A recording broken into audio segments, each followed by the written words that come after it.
Cabin Mate 24 hours study hall and work space mobile app download చేసుకుని ఇప్పుడే మీ cabin book చేసుకోండి. జమ్మూలో పహల్గాం ఉగ్రదాడి తర్వాత భారత ప్రభుత్వం సంచలన నిర్ణయం తీసుకుంది. ఈ నిర్ణయంతో పాక్ కోలుకోలేనటువంటి దెబ్బతినేటువంటి అవకాశం ఉంది.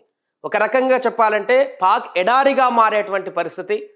ఇది మామూలు దెబ్బ కాదని చెప్పొచ్చు. సర్జికల్ స్ట్రైక్స్కి మించినటువంటి దెబ్బ అని చెప్పొచ్చు. ప్రభుత్వం తీసుకున్నటువంటి కొన్ని కీలక నిర్ణయాలతో ఇప్పుడు పాకిస్తాన్ విలవిల్లాడుతుంది.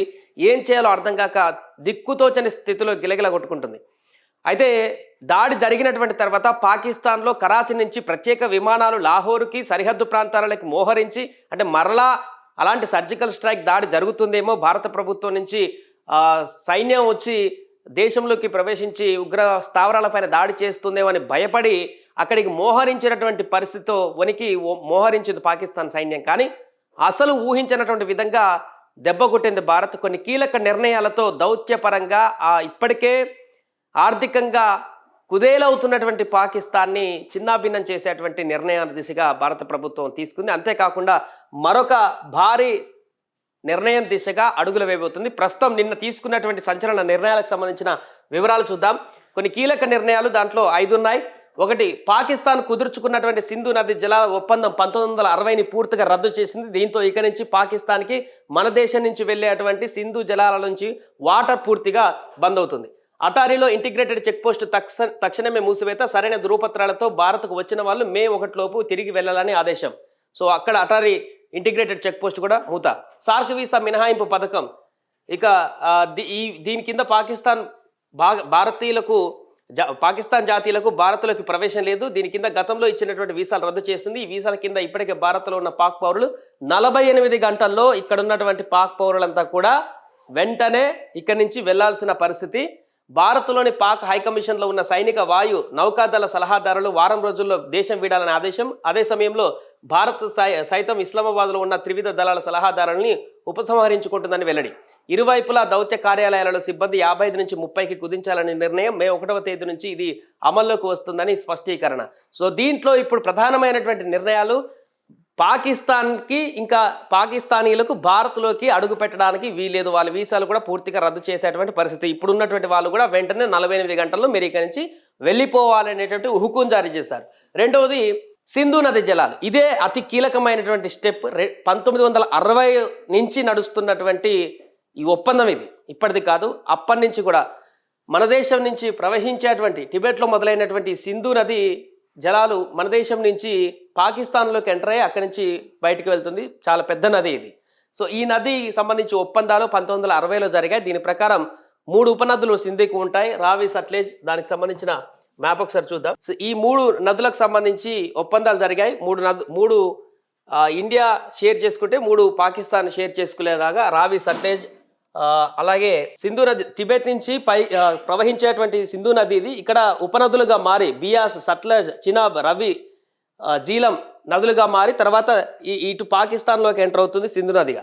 సో దీంట్లో చినాబ్, సింధు, జీలం నదులు పాకిస్తాన్ వారి నియంత్రణలో ఉంటాయి. మిగతా రావి, సట్లెజ్ ఇవి ఇండియా పరిధిలోకి ఉంటాయి. దీని ప్రకారం ఒప్పందం జరిగింది. దీని ద్వారా పాకిస్తాన్లకు వెళ్ళేటువంటి నదికి సంబంధించి ఈ పరిసర ప్రాంతాల్లో, ముఖ్యంగా లాహోర్ అటే పరిసర ప్రాంతాల్లో ఉన్నటువంటి రైతాంగానికి, వారందరికీ కూడా ఈ నదే కీలకమైనటువంటి వ్యవసాయానికి కానీ దేనికైనా కూడా ఈ ప్రాంతంలో పూర్తిగా వ్యవసాయానికి ఆధారపడి, తాగునీటికి ఆధారపడినటువంటి పరిస్థితి. ఈ దెబ్బతోటి ఇక పూర్తిగా పాకిస్తాన్ ఈ ప్రాంతం అంతా కూడా ఎడారిగా మారేటువంటి అవకాశం ఉంటుంది. ఉగ్రదాడి పూర్తిగా ఇక ఖండించకపోవడంతో, పాకిస్తాన్ మూలాలే ఉండడంతో, పాకిస్తాన్ నుంచి వచ్చేటువంటి ఉగ్రవాదులనే ఇండైరెక్ట్గా పాకిస్తానే సపోర్ట్ చేస్తుందనేటువంటి ఆరోపణల నేపథ్యంలో పాకిస్తాన్ ప్రభుత్వానికి కోలుకోలేనటువంటి దెబ్బ భారత ప్రభుత్వం ఇచ్చినట్టుగా చెప్పొచ్చు. అయితే దీంతోనే అయిపోయిందా? ఇంకా ఈ ఉగ్రదాడికి సంబంధించి పాకిస్తాన్ ఇంకా వాళ్ళు చేసినటువంటి ఉగ్రదాడికి సంబంధించి ఇంకా దీంతోనే సరిపెడతారా అంటే అలాంటి పరిస్థితి లేదు. ఇంకా ఈరోజు అఖిలపక్ష భేటీ ఉంది. భారత ప్రభుత్వం నిన్న ప్రకటించిన దాని ప్రకారం మంత్రి ప్రస్తుతానికి ఇలాంటి కీలక నిర్ణయాలు తీసుకున్నాం, ఇంకా ఉంది, అది ఖచ్చితంగా కొద్ది రోజుల్లోనే చూపిస్తాం, దానికి సంబంధించిన కూడా ఇండైరెక్ట్గా ఒక వార్న్ అయితే చేశారు. దీంతో మరొకసారి పాకిస్తాన్లో సర్జికల్ స్ట్రైక్స్కి మించి ఏదో దాడి జరిగేటువంటి పరిస్థితి అయితే ఖచ్చితంగా ఉంది.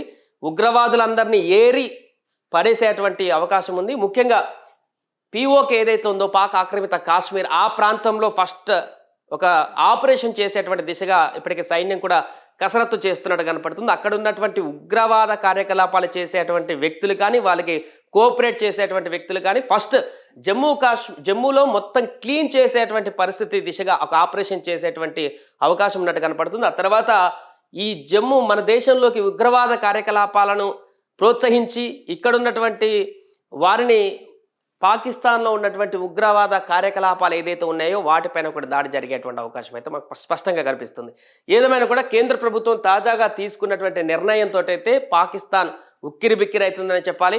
ఒకవైపు సరిహద్దుల వెంబట భారీగా సైన్యాన్ని మోహరిస్తూ ఎప్పుడు ఎటు నుంచి దాడి జరుగుతుందో అనేటువంటి తీవ్రమైనటువంటి భయాందోళనతో ఉన్నటువంటి పాకిస్తాన్కి నిన్న ఇచ్చినటువంటి భారత ప్రభుత్వం ఇచ్చినటువంటి స్ట్రోక్ అతిపెద్ద దెబ్బ అని చెప్పొచ్చు. దీంతో వారికి కోలుకోని దెబ్బ అని చెప్పొచ్చు ఆర్థిక పరిస్థితి పైన. అంతేకాకుండా ఇలాంటి కార్యకలాపాలను గనక బాధ్యత వహించకపోతే భవిష్యత్తులో మరింతగా పాకిస్తాన్ని ఉక్కిరిబిక్కిరి చేసేటువంటి విధంగా, ఎందుకంటే ఇతర దేశాలకు సంబంధించిన అగ్రనేతలు కూడా ఈ ఉగ్రవాదం అనే అంశాన్ని పైన తీవ్ర స్థాయిలో ఖండిస్తున్నారు కాబట్టి, భారత్కు అన్ని రకాల మద్దతు ప్రకటిస్తున్నారు కాబట్టి, భారత్ తీసుకునేటువంటి నిర్ణయాలన్నిటికీ కూడా వారు మద్దతు ఉంటుంది కాబట్టి చాలా కీలకమైనటువంటి క్లిష్టమైనటువంటి నిర్ణయాలు కూడా తీసుకునేటువంటి అవకాశం ఉంది. సో ఈరోజు అఖిలపక్షం తర్వాత ప్రభుత్వం ఏ నిర్ణయం తీసుకోబోతుంది? గతంలో ఎప్పుడు లేనటువంటి విధంగా ఈ దాడికి సంబంధించి అఖిలపక్ష నేతలందరినీ పిలిపించి మాట్లాడి ఒక బిగ్ డిసిజన్ తీసుకోబోతుంది అనేటువంటి ఒక సమాచారం అయితే తెలుస్తుంది. ఆ డిసిజన్ ఏ రకంగా ఉంటుంది, ఎలాంటి పరిస్థితులకు దారి తీస్తుంది, పాకిస్తాన్కి ఎలాంటి షాక్ ఇవ్వబోతుంది? ఇప్పటికే భారీ షాక్ అయితే ఇచ్చింది దౌత్యపరంగా, ఇంకా ఎలాంటి షాక్ ఇవ్వబోతుంది ఫిజికల్గా అనేటువంటి అంశానికి సంబంధించి చర్చ అయితే కొనసాగుతుంది. ప్రస్తుతానికి కేంద్ర మంత్రి నిన్న భేటీల తర్వాత తీసుకున్నటువంటి కీలక నిర్ణయాలతో ఇప్పుడు పాకిస్తాన్ అల్లాడిపోతున్నటువంటి పరిస్థితి అయితే కనిపిస్తుంది.